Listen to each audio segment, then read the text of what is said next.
On to our first keynote of the day. We'll get straight away started.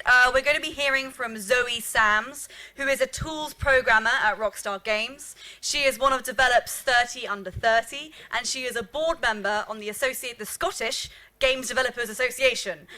She's here to talk to us today about empathy in games development, which I'm sure you're all aware is quite a hot topic at the moment. It's a topic that's very, very important to me because I think it's very important that we feel rather than just think our way through the games industry. But here to tell you about this in a lot more detail, please give it up for Zoë Sams. Hey Zoë!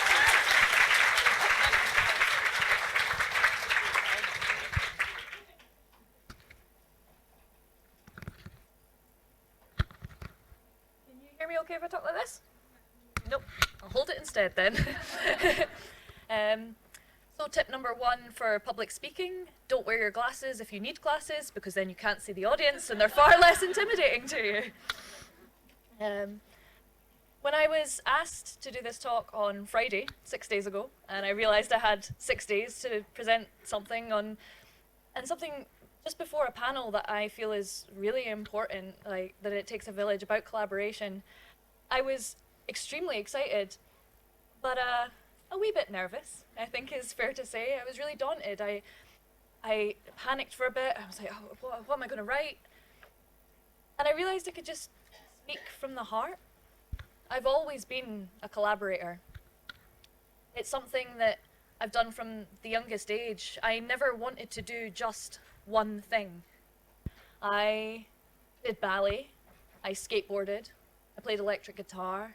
My Bratz dolls often had some run-ins with my Spider-Man figurines, and well, if you see that in the future, you know where it was from.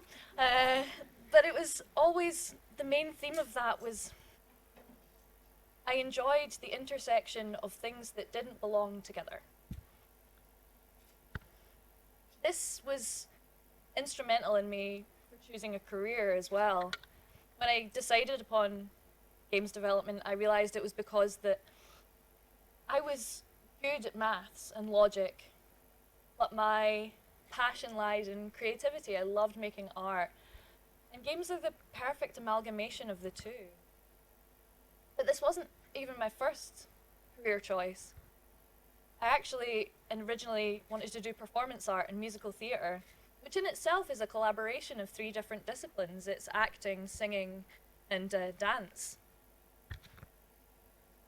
And I was lucky enough, back in 2013, to be able to combine both of my loves. One of the most rewarding projects I ever took part on was at the Neon Festival, northeast of North, where we did a collaborative project on, it was based on a poem called Kaleidoscope, and it was projection mapping and dance. We had an interactive kaleidoscope that the audience could use, and it was seeing people interact with that, but also seeing performers move with digital shapes was almost overwhelming. I still get quite emotional about it when I think about it.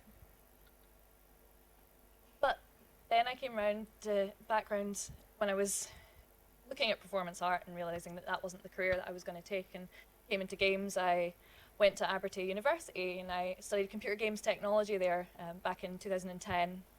And it was in my 3rd year that I came across a module called Technical Art Applications.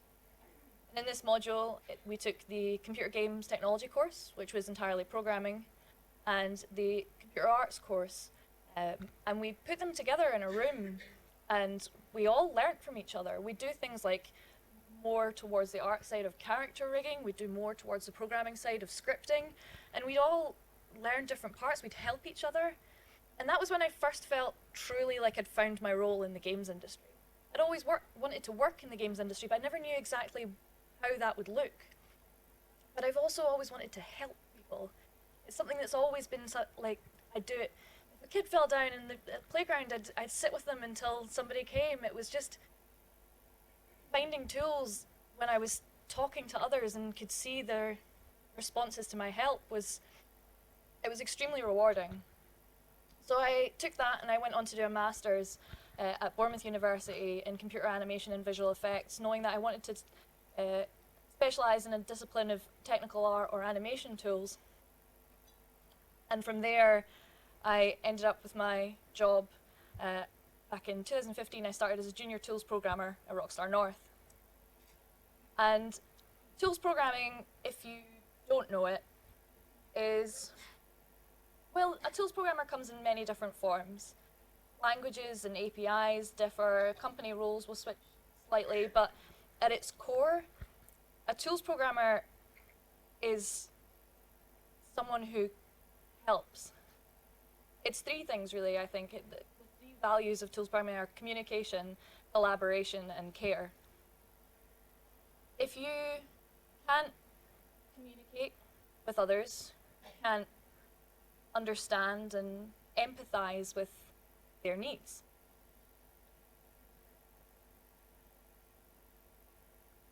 I remember a couple of times when I've been sitting with character artists and we've been looking at something and they've messaged me and like, can you please come help? And I've gone up and they've been sitting, pulling their hair out for the last hour, not able to get something to work. And so I come and I sit down beside them, and for the next hour I pull my hair out with them. And I realized that I'm feeling those frustrations. I'm empathizing with those frustrations. If I can't even deal with it for an hour, how does this person use this tool on a day-to-day basis? That means that that tool has inherently failed because it's not useful. A tool needs to be something that makes someone's jobs easier, that, as I said, it helps people. So the communication, collaboration, and care. What you take from that is communication. You have to first open a dialogue, see what people need, what their day-to-day would make things better for them. You then collaborate on that. You create a tool, you talk to them, you see what they think, they give you feedback, and you update it again. And then here is that moment of understanding why they need this tool, why it makes their lives easier.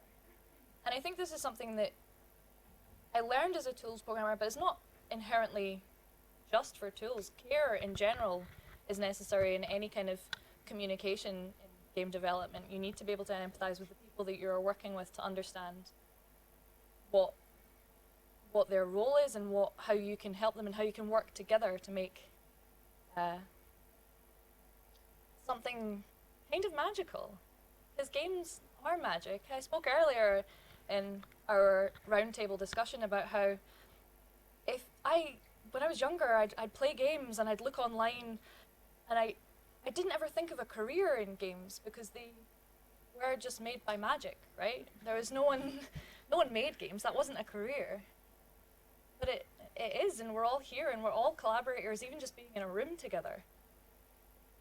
I've been doing a talk recently, which you can tell I took some of my inspiration from these 6 days from, called Femininity in Tools Programming, and how all these traits, like all these soft skills of collaboration, care, communication, they are inherently feminine traits at that.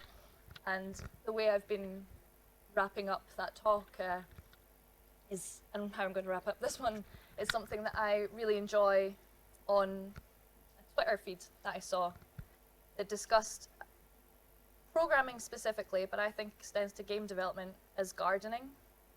You have these beautiful flowers growing, these wonderful bushes, you're pruning things, you're taking things away, you're adding other things. It can be art to make sure that it looks good, programming to make sure it all works behind the scenes. If that's the case, then tools programming is the soil of that. You need good soil to be able to grow anything. You need good tools to be able to create a game that's enjoyable, not just for your players, but for yourself.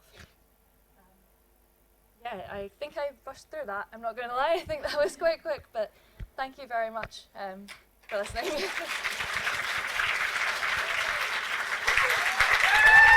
Thank you so much, Zoe. No,